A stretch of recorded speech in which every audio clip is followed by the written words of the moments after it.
చక్కని సీతకి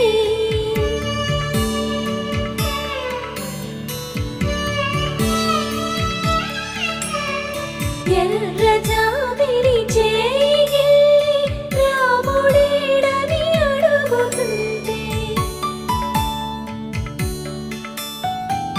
చూడలేదని పెదవి చెప్పే చెప్పలేమని కనులు చెప్పే నల్ల పూసై